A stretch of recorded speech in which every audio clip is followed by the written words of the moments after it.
Rieccoci, eravamo in pubblicità, siamo fermo Benvenu, perché Benvenu, però fermo Paolo Benvenu, perché saluto e ringrazio da Tel Aviv, collegata Sara Parenzo, giornalista, traduttrice, operatrice sociale. Buonasera Parenzo, grazie di essere con noi. Arrivo subito da lei perché stava intervenendo il professor Volli, che stava dando una spiegazione per il quale motivo gli ospiti di studio non avevano detto delle cose corrette, anzi avevano detto delle inesattezze, uso un termine democratico, via. Professor Volli, vuole terminare il concetto e poi ovviamente la risposta a Salim Mohammed e anche a Paolo Benvenu. Allora, la prima menzogna propagandistica è dire che non c'è la volontà di prendere tutta Israele. Questo, vi ho appena letto un brano del discorso che ha fatto oggi il leader di Hamas, in cui dice è tutto nostro, e ha parlato delle città israeliane all'interno delle linee di cui si parla. La seconda menzogna è dire che questi non sono terroristi. Loro hanno sparato 3.500 razzi su città, case, persone, hanno ammazzato vecchi, bambini, una badante indiana, due lavoratori thailandesi, roba del genere. Non hanno sparato sui soldati che sono lì, hanno sparato indiscriminatamente sulle città, no? E questo l'hanno sempre fatto perché c'è stato il periodo dell'intifada, come la chiamano, in cui bombardavano le discoteche, gli autobus, i supermercati, eccetera, eccetera. Tengono in ostaggio i cadaveri dei soldati e non vogliono restituirli perché vanno restituiti in cambio d'altro. Terza menzogna è quella di dire che Israele avrebbe conquistato qualche cosa che era la Palestina. Non è così storicamente. Nel 67 non c'era la Palestina. Palestina non è una parola araba, Palestina è una parola romana che è stata poi ripresa in un mandato delle Nazioni Unite che era destinato all'immigrazione israeliana. C'è già la divisione fra due stati, c'è stata nel 22, l'altro stato si chiama Giordania. Nel 67 c'è stata, nel 48 prima e poi nel 67 ci sono state delle guerre. In queste guerre non si sono stabiliti dei confini, neanche in quella del 48, non esistono dei confini, esistono delle linee di armistizio. La zona al di là della linea di armistizio della guerra del 48 è quella che i politici palestinesi rivendicano, ma non esiste da nessuna parte, è stato stabilito che quella sia lo Stato di Palestina. Lo Stato di Palestina deve essere deciso e stabilito eventualmente. Certo. Quindi l'idea che ci siano degli occupanti, dei coloni, eccetera, è una menzogna. Quelle sono territori contesi fra due popolazioni, che se adesso non annoiamo gli spettatori, eccetera, se uno va indietro nella storia scopre che non c'è mai stata una Stato di Palestina nella storia. Prima c'erano inglesi, prima c'era l'occupazione giordana, prima c'erano gli inglesi, prima c'erano i turchi e arriviamo in questa maniera al 500. Gerusalemme è sempre stata di maggioranza ebraica, anche ci sono i dati che vengono dall'impero turco a partire dal 1860. A Gerusalemme gli ebrei sono sempre stati in maggioranza, quindi si raccontano delle cose che non ci sono. Questa guerra è incominciata quando da Gaza, senza provocazione, in seguito a una causa giudiziaria, quelli di Hamas hanno incominciato a sparare contro Gerusalemme. Professore, fermo un attimo. Menzogne sparate dappertutto. Perdoni, però volevo chiedere una curiosità, Salim. Volevo chiedere se mi fate vedere la cartina un attimino di dove c'è questa guerra, quello che sta succedendo. Mi sono fatto una domanda che magari potrà essere ignorante. Mi chiedo, una striscia così piccola dove ci sono questi, chiamiamoli terroristi, anche se Paolo Benvenu li vede in maniera diversa, eccolo lì. Dove trovano i soldi per trovare 4.000, 3.500 razzi da buttare di là in Israele? Cioè ci vogliono che soldi per fare questo? E dove li trovano i soldi questi estremisti, chiamiamoli così, se volete chiamateli diversamente, che lanciano questi missili in Israele? Perché per lanciare tanto così bisogna avere anche un potenziale di armamenti economico importante. Dobbiamo dire una cosa, che Striscia di Gaza, dove ci sono più o meno quasi 2 milioni di abitanti,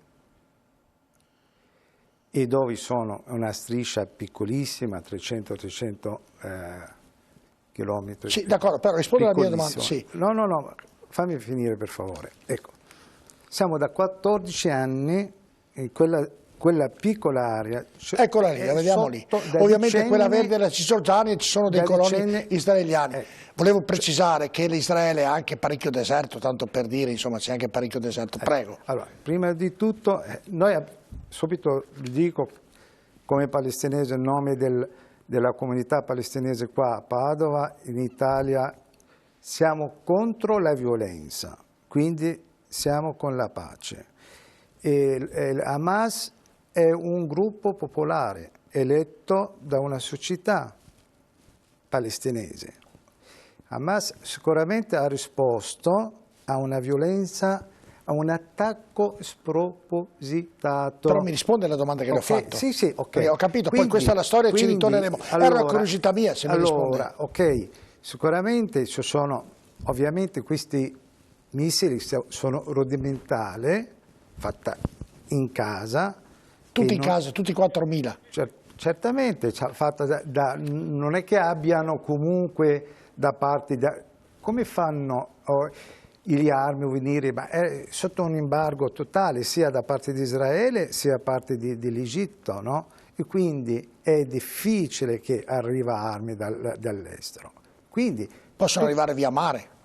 È impossibile, è impossibile. Quindi quello che lei sta dicendo è tutto armi fabbricato in casa. No, l'ho chiesto perché era una curiosità mia, ho detto quindi, dove... Ecco, ma qui non stiamo parlando di Hamas, quello che Hamas con pochi missili, che io non sono con la violenza, attenzione, ma io sto parlando di quello che oggi come oggi sta succedendo. C'è un attacco, c'è una tragedia immane in Palestina, ok? Bisogna fermare questo massacro, è importante, e quindi fermare questo, non solo fermare questo massacro, quello che sta succedendo con centinaia di morti di bambini, di donne, ma anche fermare la propaganda narrativa. Mi dicono da quello che ho capito, quel gruppo terroristico usa i bambini anche come scudo sopra assolutamente lì. No, assolutamente no, basta vedere comunque i filmati che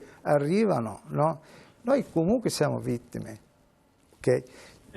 Israele, noi diciamo questo, noi siamo contro l'occupazione militare di Israele, ok? Perfetto. Questo è quello che sta succedendo.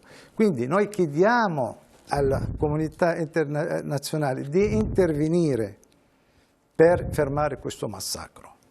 Perfetto. Sara Parenzo, è tutto così come stiamo discutendo in studio? Non direi.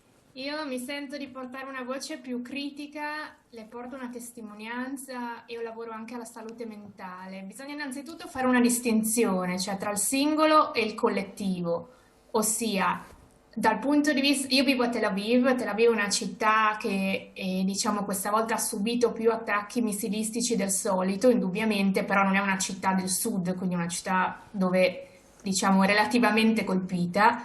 Ma nonostante questo c'è un aumento veramente notevole di quello che è la tensione, di quelli che sono gli attacchi di panico, delle chiamate ai centri di assistenza, quindi chiaramente c'è un'escalation anche a livello psicologico che tocca anche gli israeliani a livello di singoli. Detto questo, ci sono delle novità importanti, cioè rispetto, oltre diciamo, perché vedo che siete molto occupati dai razzi e i missili, e io non entro in merito di Hamas e dell'organizzazione terroristica, ci sono senz'altro molti più diciamo, attacchi, il numero di missili sparato è chiaramente superiore ad anni passati, quando c'è stata l'ultima crisi nel 2014, però questa volta vedo che non state parlando di quello che è forse la novità principale di questo episodio drammatico, che è la guerra civile. Quindi la preoccupazione dei civili israeliani, nel mio caso, è senz'altro dovuta a questa novità, cioè gli scontri tra arabi e israeliani, in particolare nelle città miste. Ora, la domanda è: questi scontri sono nati ieri? No, e certamente non sono nati con i missili dell'ultima settimana. Questi scontri nascono dall'occupazione, questo è il mio punto di vista, cioè questi scontri nascono da un malcontento, da una società, quella ebraica, che è fondata su privilegi e privilegi dei quali io penso che gli israeliani ebrei devono prendere le loro responsabilità. Quindi da una parte c'è sicuramente una politica di Netanyahu che nell'ultimo mese, ma anche negli ultimi anni, ha preparato con molta cura questa crisi, che gli fa molto comodo a livello di governo, ma c'è anche una responsabilità dei singoli, perché l'israeliano vive con il paraocchi, però è un paraocchi e un paraorecchie che forse questa volta più di altre ha capito che non è poi così semplice da mantenere, perché ci troviamo in una situazione in cui forse tra qualche giorno, finiranno gli attacchi missilistici, perché non è possibile continuare così e comunque il mondo farà pressioni e forse ci sarà, noi vogliamo sperare, anche un miglioramento per quello che sono le tensioni tra i civili, che comunque sono veramente angoscianti e drammatiche. Parliamo di linciaggi veri e propri con morti e feriti. Quindi anche di nuovo paura ad uscire, paura di attentati. Quindi però secondo lei, Parenzo, anche all'interno della comunità israeliana non c'è un accordo per risolvere questo problema, insomma, anche tra di loro? Mi sembra di aver capito, mi corregga. La verità è che generalmente quando passano questi attacchi la gente torna a mettere la testa sotto la sabbia, perché non è semplice, chiaramente, perché è molto molto scomodo innanzitutto accettare che si parla di una società dove appunto ci sono cittadini di serie A, B, C e D, dove poi ci sono arabi, cioè i palestinesi con cittadinanza israeliana, che sono una cosa, poi però ci sono gli altri, e poi ci sono quelli di Gaza che sono la serie C o D. Ora, separare la questione di Gaza perché fa comodo dire che è sempre tutta colpa di Hamas è una modalità che mi sembra, veramente non è il mio campo, non abbia premiato. Ferma lì, sentiamo Ugo Volli, il professor Ugo Volli, se è d'accordo nella sua analisi, che anche all'interno tra di loro degli israeliani non c'è questo accordo come dovrebbe essere, un po' la responsabilità anche tra di loro. Professor Ugo Volli. Israele è uno Stato che ha molti partiti, molti movimenti e molte posizioni, e quindi è chiaro che non ci sono accordi. Io per esempio sono pochissimo d'accordo con Sara Parenzo, però rispetto alla sua posizione e va bene. Questa è la democrazia, quindi si vota e ci sono i partiti. Il punto, secondo me, fondamentale, il punto di rottura, è quando si passa dal contare le teste a cercare di spaccare le teste, cioè questo è il punto. Allora, facciamo un esempio, parliamo di una cosa molto concreta, stiamo parlando di un conflitto che è nato lunedì scorso, non l'altro ieri, lunedì prima, 10 giorni fa, quando in seguito a un'avvertenza giudiziaria, uno sfratto, eccetera, su cui si possono avere le opinioni che si vogliono, e però è una procedura giudiziaria normale, tutto di un colpo, senza provocazione, questo non lo dice il nostro amico palestinese, senza che ci fosse nessuna tensione particolare, da Hamas è arrivato un ultimatum in cui dicevano alle 4 di pomeriggio, entro le 6 di pomeriggio voi dovete abbandonare i luoghi contesi di Gerusalemme, che erano questo luogo diciamo misto, in cui c'è questa procedura di sfratto che è diciamo all'attenzione della giustizia da parecchi anni, e quindi è una roba che continua e che si discute. Quindi dovete mandare via la polizia di là, dovete mandare via la polizia dalla quella che in termini musulmani si chiama Spianata delle Moschee, in termini ebraici si chiama Monte del Tempio, dove stavano succedendo incidenti anche gravi, anche a danno di terzi, e dovete sparire. Questo è il punto. Fermoli, professore. Hamas chiama questa guerra la spada di Gerusalemme. Fermoli. Il problema è che vogliono mostrare, lo dice chiaramente il discorso di Khamenei, vogliono unificare tre gruppi sociali, 3 luoghi, cioè Gaza, i territori diciamo contesi che vengono chiamati normalmente Cisgiordania, e gli arabi israeliani. Perfetto, chiedo. Questo è il punto che gli interessa. Questo è l'oggetto del ecco, discorso. io sono maleducato con tutti, chiedo scusa a tutti perché vi interrompo, perché abbiamo ancora molti collegamenti con Israele, quindi vorrei avere una panoramica molto ampia, e quindi interromperò qualcuno di voi di essere un attimino più stringenti nei vostri ragionamenti. Prego Salim, poi voglio sentire anche Pace nel ragionamento perché scuoteva la testa, e anche Miani, prego. Mi spiace professore, però i fatti sono completamente se mettiamo diversi. anche la Sara in video, grazie alla regia. In riferimento a quegli eventi che sono stati nel Gerusalemme Est, quartiere di Sheikh Jarrah o Jarrah, io cito 2 commenti da parte, uno dall'ONU, il portavoce della Commissione per i diritti umani, 7 maggio, perché il 1° maggio, il Tribunale distrettuale di Gerusalemme ha voluto cacciare 7 famiglie, no? Certo. Le loro case. Ecco, il 7 maggio il portavoce della Commissione per i diritti umani testualmente dice questo, scusami Giorgio. Prego. La potenza occupante non può sequestrare beni privati dei cittadini, e che la deportazione della popolazione civile è un crimine di guerra. Non dico io come palestinese, ma detto portavoce dell'ONU. Perfetto, fermo lì. No. Certo, l'ONU. Non è d'accordo Miani? Allora. No, mi dica perché, no, ditelo perché, per quale motivo? Perché non c'entra niente, l'ONU ha sempre espresso delle posizioni, l'ONU è governata da realtà anti-israeliane, ha sempre espresso delle posizioni contro Israele, tutte le risoluzioni dell'ONU sono tutte contro Israele. Siamo alla frutta. Sì, ma perché la maggioranza... Neanche l'ONU ha più autorità nel dire se un atto è un atto ingiusto o è un atto conforme al diritto internazionale. Merito... Cioè nemmeno l'ONU, cioè vale solo la regola che quello che fa Israele va sempre bene. Io vi do la parola, lasciamo parlare. Voglio solo dire una cosa, un conto è un tribunale che ha fatto un esame della situazione, ha espresso un giudizio. Un conto è l'ONU che fa un discorso generale che non ha niente a che vedere con questa situazione. Di deliberazioni contro le occupazioni. Poi le do la parola, poi le do la parola. Prego. Allora, c'è un tribunale che si è espresso. Il tribunale ha esaminato la situazione. Queste erano delle abitazioni di civili israeliani che nel periodo in cui